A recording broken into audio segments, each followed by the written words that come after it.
BJP का जो line है, क्या ये स्टंट है? क्या ये 2024 का नैरेटिव है?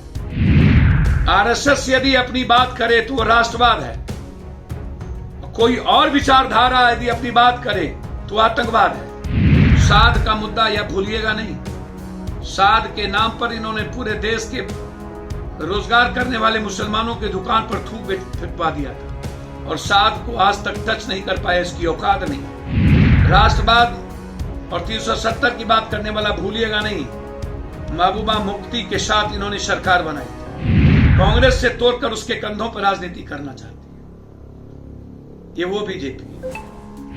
हम ऐसे किसी भी विचारधारा के खिलाफ हैं, चाहे वो पीएफआई हो, चाहे दक्षिण पंथ हो, कोई पंथ। इस कंट्री ने कभी नेगेटिव नैरेटिव सेट नहीं किया।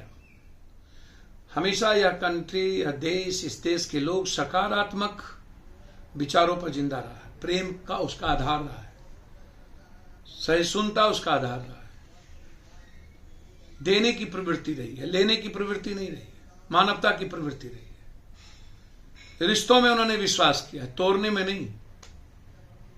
और इस कंट्री के लोग हमेशा कट्टरवादी विचारधारा के खिलाफ रहे हैं।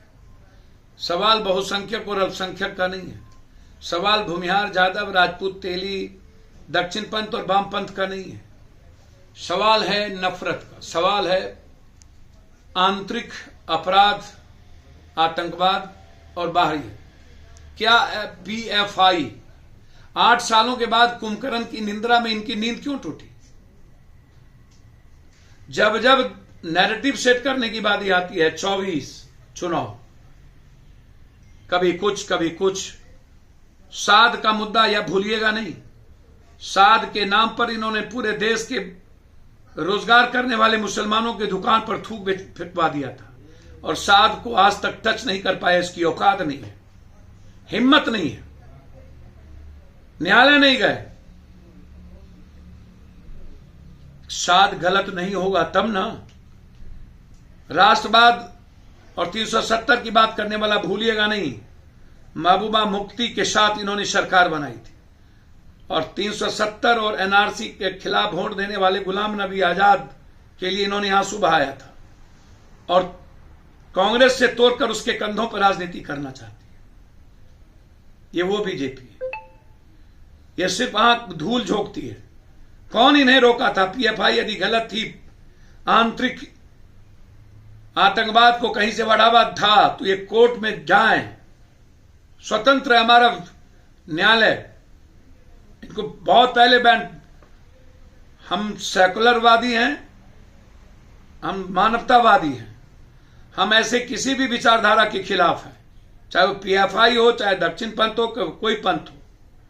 पंथ के खिलाफ होना चाहिए, अंधविश्वास, अंधभक्त के खिलाफ होना चाहिए। सवाल उठता है, क्या ये बीजेपी का जो लाइन है, क्या ये स्टंट है? क्या ये 2024 का नैरेटिव है या सिर्फ किसी वर्ग विशेष, धर्म विशेष पर हमला है? आरएसएस यदि अपनी बात करे तो वो राष्ट्रवाद है, कोई और विचारधारा यदि अपनी बात करे तो आतंकवाद है। दलित संगठन बात करे तो अलगाववाद है। ये कैसे संभव? ये इंपॉर्टेंट है, ये इसको आप समझ लीजिए। इसलिए मैं किसी भी कट्टरपंथ और आतंकवाद के मैं खिलाफ हूं, ऐसी किसी भी विचारधारा के मैं खिलाफ हूं जो मानवतावादी विचारधारा के खिलाफ हैं, हमारे लोकतंत्र और संविधान के खिलाफ है, बाबा साहब अंबेडकर, गांधी, नेहरू, सुभाष चंद्र बोस और भगत सिंह की शहीद के विचारधारा पर खिलाफ।